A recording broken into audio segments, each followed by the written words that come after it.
Will dominate the sport tonight. There's less than 24 hours to go before Hearts and Gretna do battle to claim the Scottish Cup. We've got reporters across both camps who will be heading to Gretna, Tynecastle and the team's bases very shortly. But first, the views of the managers. Gretna boss Rowan Alexander has pinpointed Paul Hartley as the danger man within the Hearts ranks, while Valdis Ivanauskas has called on his players for one final effort to cap off an extraordinary season.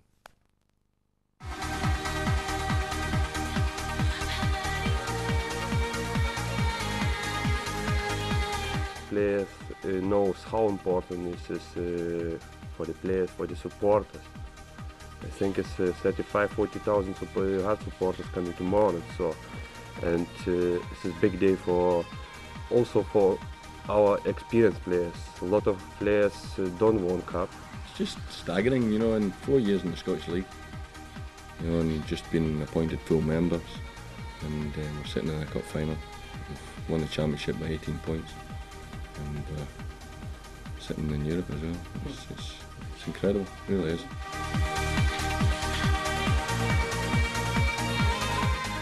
But there's enough experience in that team, and experienced Premiership players as well, who can hold the team together and be organised and professional. It's no easy work.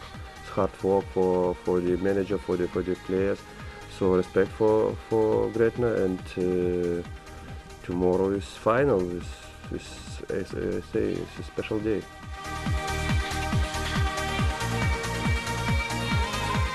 We have a lot of experienced players, and I think 5 or 6 players won cup.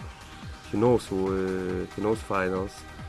So I think it's a big plus.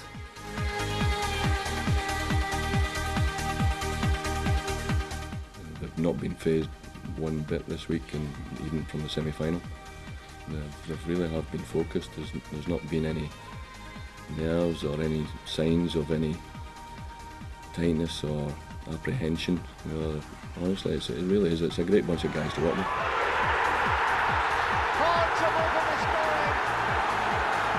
Mr. Romanov was, you know, cup for him was very important before season championship.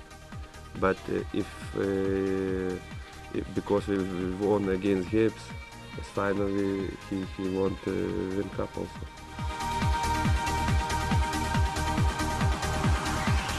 If the players do what they're told to do and take on board what we've given them, and with the game plan, hopefully, we know full well that because of the potency within our side, we've got a spread of goals all over the park that we know if we can create chances, and we might have a good chance.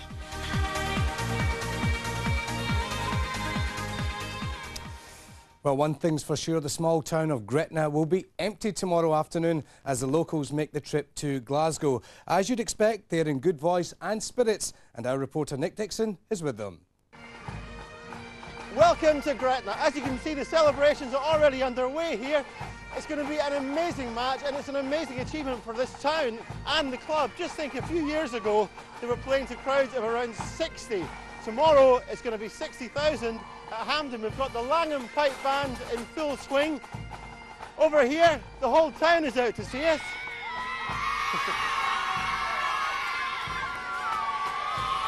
Now, Gretna, of course, is very much known for its weddings. Follow me around here, and we're going to meet one couple who are getting hitched at a very unusual time.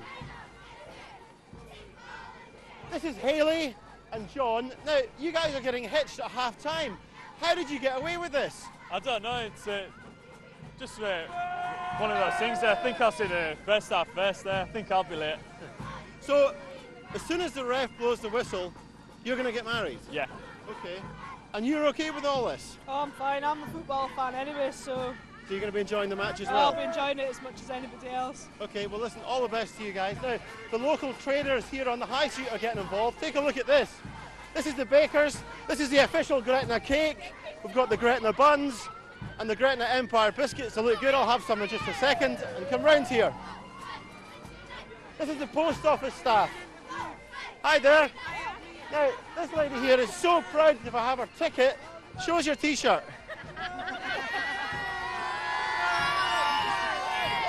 How much will you sell that to me for? Oh, it's priceless. What's it been like in the town this week? Oh, it's been brilliant. There's been a real buzz and it's been absolutely fantastic. Thank you. As you can see, it's absolutely chaotic here. And just think, next season there's European football, so who knows? Real Madrid, Barcelona coming to Gretna. Nick Dixon, Scotland Today in Gretna. Great stuff. Well, from the Gretna to the Hearts camp, we can now cross to Joanne Bonner, who's in one of Gorgie's most famous establishments. Over to you, Joanne. Yes, Raman Hearts fans know this place very well. They're having a few refreshments behind me just to calm their nerves ahead of the big game. Now, the last time Hearts won the Scottish Cup was in 1998, and we have a signed strip here from the man who scored the winning goal, Stefan Adam. Now, Hearts are firm favourites to pick up this trophy at Hampden tomorrow. In a moment, we'll be hearing from the supporters. But first, let's find out how tensions are rising in the Tynecastle camp and hear from the players who are running out at Hampden. The club has only won 2 trophies in the last 50 years, and in my opinion, a club of this standing, that's not a good enough return. I've been here, as I've said, 8 years, and this is the first opportunity I've had to lead the club out in a Scottish Cup final, and I think that's not good enough. So there's a number of things we need to address in the coming years, and hopefully this is just the start for this football club. It's been an exceptional season, probably one of the most successful seasons in Hearts history. Well, we've already secured the Champions League. The next thing is to bring silverware home, and hopefully we can do that. Well, I'm joined now by John Hunter of the Federation of Hearts Supporters Clubs. John, on the eve of the game, what do you think is the greatest danger in the Hearts camp? Do you think it could be complacency in the Hearts camp tomorrow? Complacency is not part of our vocabulary. Stephen Presley told you we will believe in the Hearts because we think we're on the way back to one of the greatest recoveries in Scottish football history. 18 months ago, Chris Robinson and his people had this club nearly finished. Here we are, we stand on the threshold of a complete new era, and the supporters tomorrow will carry the belief that Stephen and the players have given us through to the start of our bright new future. So we're all looking forward to tomorrow, not with complacency, but with hope, and we shall continue to do so. Do you think it's fair to say, though, that the game could be over in the first 30 minutes on the pitch? We're a pretty good side, but I'm sure Gretna will do their utmost to stop us. But we will just do our best, and our best should be good enough. But on the day, we'll see what happens. That's what it's all about. That's great. Thanks very much for that, John. Well, that's the view from the Tynecastle camp. Now we can join Ewan Petrie, who's down at the Gretna Team Hotel. Ewan. Well, it's a far cry from the party atmosphere down in Gretna, but rather appropriately enough, there's a wedding going on here right at the moment. This is a hotel where the Gretna players are holed up for the final few hours before the big game tomorrow. Unfortunately, one of them has taken the time out to come out and speak to us. James, any last minute nerves? Not as yet. I'm sure they'll be there tomorrow morning, so we're just all looking forward to it now. You've been involved in cup finals, you were involved last year. How's the build up to this one been different? It's been different in the sense that we're a small club coming into the final. Last year I was at Dundee United, where we were probably expected to be winning trophies and getting to cup finals.